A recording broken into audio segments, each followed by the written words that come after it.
प्यारे भैया बहनों, इससे पूर्व की कक्षा में हमने प्रश्नावली 2.1 का अध्ययन किया था, जिसमें हमने समीकरणों को हल करना सीखा था। ठीक है, कि समीकरणों को किस तरह से हल किया जाता है, चर राशि अचर राशि के बारे में जानकारी प्राप्त करी थी। आज हम प्रश्नावली 2.2 की तरफ चलेंगे। प्रश्नावली 2.2 जो है हमारी इबारत पर आधारित है। जब भी इबारत वाले सवाल आते हैं, इनको कम से कम 2 बार उसकी इबारत को पढ़ें, समझें, उसके बाद सवाल करें। तो ये सवाल भी ऐसे ही हैं, इससे अपन को समीकरण बनानी है और उस समीकरण को हल करना है। आपको जो इबारत दी हुई होगी उस इबारत को पहले समझना है, उससे समीकरण बनानी है और उसको फिर हल करना है। जैसे आपको सवाल नंबर 1 दिया है कि अगर आपको किसी संख्या में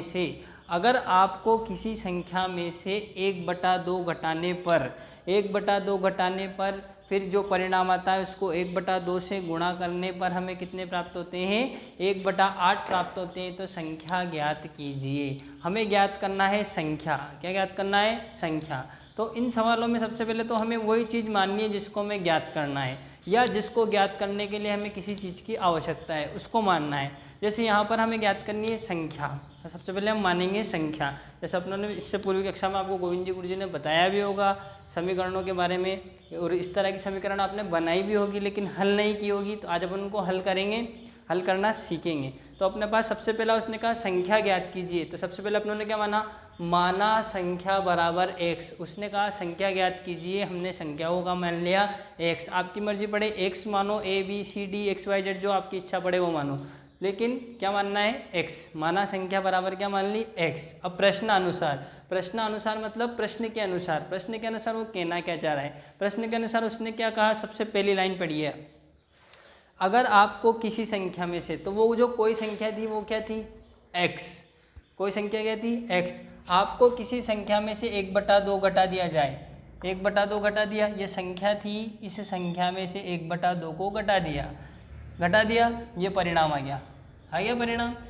क्लियर है? किसी संख्या में से 1/2 घटाने पर, क्लियर, ये कहाँ लिख दिया? परिणाम को 1/2 से गुणा करने पर। तो ये परिणाम था, इस परिणाम को किससे गुणा करने पर? 1/2 से गुणा करने पर। 1/2 से गुणा कर दिया, हमें कितने प्राप्त होते हैं? 1/8। जैसे मैं कह दूँ कि 5 में 4 जोड़ने पर 9 प्राप्त होते हैं। क्लियर? इस तरह से मेरे पे ये समीकरण बन गई।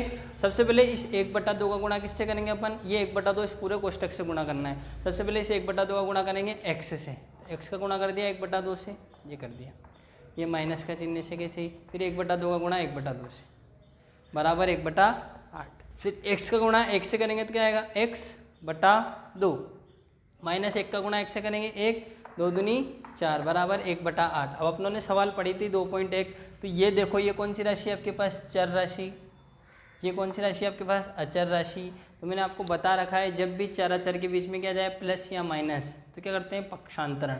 तो यहाँ पक्षांतरण कर देंगे अपन। तो ये माइनस का था, इधर आएगा, हो गया प्लस का। ये तो ऐसे कैसे इधर है, इसे ये 1/8 भी इधर से, ये इधर आया तो क्या हो गया? प्लस का। ये x/2 ऐसे कैसे, इन दोनों का ले लिया हमने लघुत्तम। इन दोनों का लघुत्तम आ गया 8, 8 एकम 8 प्लस 1, 4 दूनी 8। x/2 ऐसे कैसे, 1 का गुणा 1 से करा 1, 2 का गुणा 1 से करा 2/8। x/2 बराबर 2 और 1 कितने हो गए? 3/8। अब ये सवाल अपनों ने हल कर रखे 2.1 में, कर रखे, ये भी अपनों ने हल कर रखा। देखो वही चीज़ काम आ रही कि नहीं आ रही अपने पास? आ रही ना। बस अपन को ये समीकरण बनानी है। क्लियर? ये आ गया। अब इसमें कर दिया वज्र गुणा, मतलब इसका गुणा तो इससे, इसका गुणा, वज्र गुणा का मतलब तिरछा गुणा, क्रॉस गुणा। ठीक है, x का गुणा तो कर दिया 8 से, 2 का गुणा कर दिया 3 से, x का गुणा 8 से, 3 दूनी 6, ये 8 इंटू में तो चल जाएंगे बटे में, 2 तिया 6, 2 चौक 8।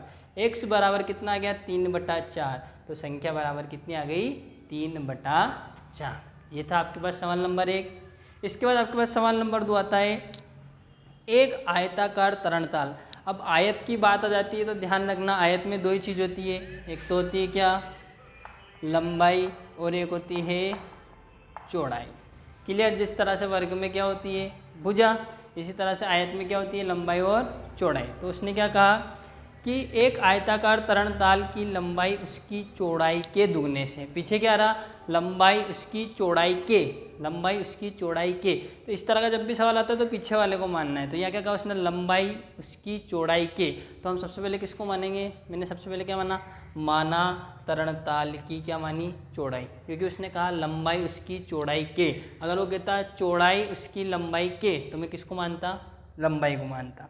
तो माना तरणताल की चौड़ाई को क्या मान लिया मैंने, x मान लिया।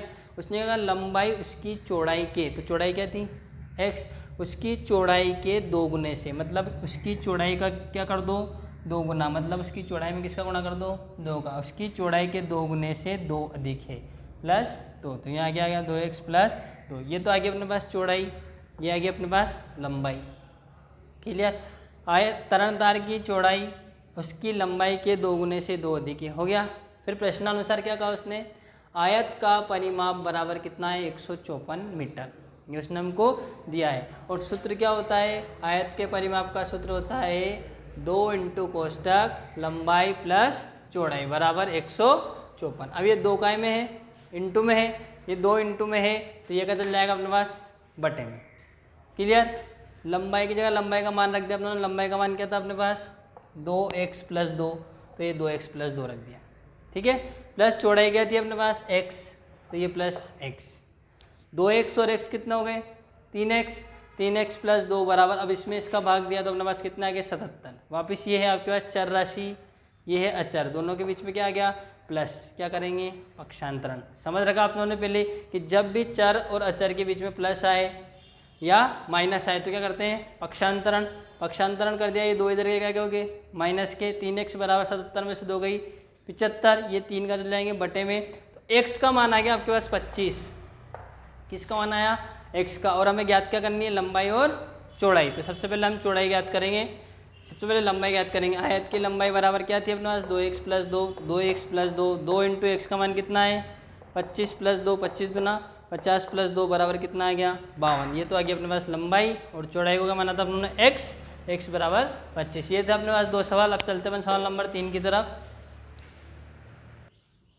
प्यारे भैया बहनों, तीसरा सवाल है अपने पास कि एक समद्विबाहु त्रिभुज, एक समद्विबाहु त्रिभुज का आधार, तो मैंने ये बना दिया एक समद्विबाहु त्रिभुज। समद्विबाहु त्रिभुज, समद्विबाहु त्रिभुज क्या होता है, जिस त्रिभुज की 2 भुजाएं क्या हो समान, जिस त्रिभुज की 2 भुजाएं समान हो वो क्या होता है समद्विबाहु त्रिभुज। तो हमने क्या बना लिया एक समद्विबाहु त्रिभुज बना लिया। इसने कहा इसका आधार है 4/3, कहा उसने इसका आधार कितना है 4/3, 4/3 लिख दिया, 4/3 सेंटीमीटर। और हमसे कहा है उसका परिमाप है 4 से ही 2/15। समद्विबाहु त्रिभुज का परिमाप है 4 से ही 2/15। हमें ज्ञात करना है उसकी समान भुजाओं की माप। तो मैंने आपको पहले बताया था कि इसमें किसको मानना है, जिसको हमें ज्ञात करना है। तो हमें ज्ञात क्या करना है, समान भुजाओं की माप। तो मैंने क्या माना समद्विबाहु त्रिभुज की समान भुजा बराबर क्या है x। समान भुजा क्या है हमारे पास x। समान भुजा की माप भी लिख सकते हैं, समान भुजा की माप, समान भुजा की माप बराबर क्या है x सेंटीमीटर, क्या है x सेंटीमीटर। तो ये आपका त्रिभुज है, इस त्रिभुज की ये तो हो गया आधार, और ये दोनों भुजाएं समान। समान मतलब ये 4 है तो ये भी 4 है, ये 5 है तो ये भी 5 है, ये 6 तो ये भी 6, तो ये x तो ये भी x।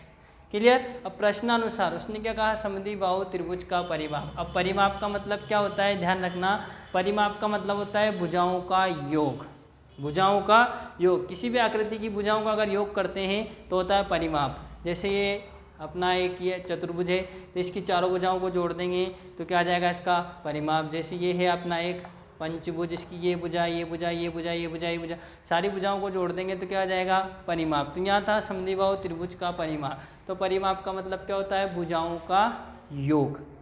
इसकी पहली भुजा थी x प्लस दूसरी भुजा थी x प्लस तीसरी भुजा थी 4/3, x प्लस 4/3 बराबर कितना है।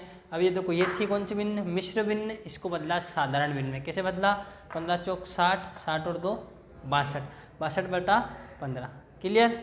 x और x हो गए 2x, x और x 2x प्लस 4/3 बराबर 62/15। अब ये तो है चर और ये है अचर। तो मैंने आपको बता रखा जब भी चर अचर के बीच में क्या आ जाए प्लस या माइनस तो क्या करते हैं पक्षांतरण। पक्षांतरण कर देंगे तो 2x तो ऐसा का ऐसे ही, ये 4/3 प्लस का था, इधर आएगा क्या माइनस का। इन 2x ऐसा इन दोनों का लघुत्तम लिया कितना आया 15। 62 देखिए 62 ऐसे कैसे 15 एकम 15 माइनस 4 ऐसे कैसे 3 पंजो 15। 2x बराबर 62 का गुणा 1 से करा 62 एकम 62 4 पंजो 20। 2x बराबर 62 में से 20 गए कितने बच्चे 42 42 बटा 15।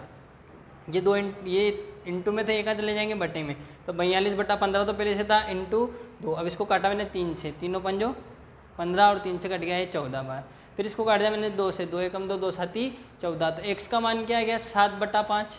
x का मान क्या आ गया 7 बटा 5 या 1 से ही 2 बटा 5। कैसे कि 7 में 5 का भाग दिया 5 एकम 5, तो ये आ गया 1 से ही 2 बटा 5, 1 से ही 2 बटा 5 सेंटीमीटर। समद्विबाहु त्रिभुज की समान भुजा की माप बराबर क्या आएगी 7 बटा 5 या 1 से ही 2 बटा 5 सेंटीमीटर। ये आपके 3 सवाल थे, इनको आप करके देखिए, कोई समस्या हो तो उससे पूछिए। लेकिन हमेशा ध्यान रखना जब भी इबारत वाला सवाल होगा, इबारत वाले सवाल को कम से कम 2 बार पढ़ना है।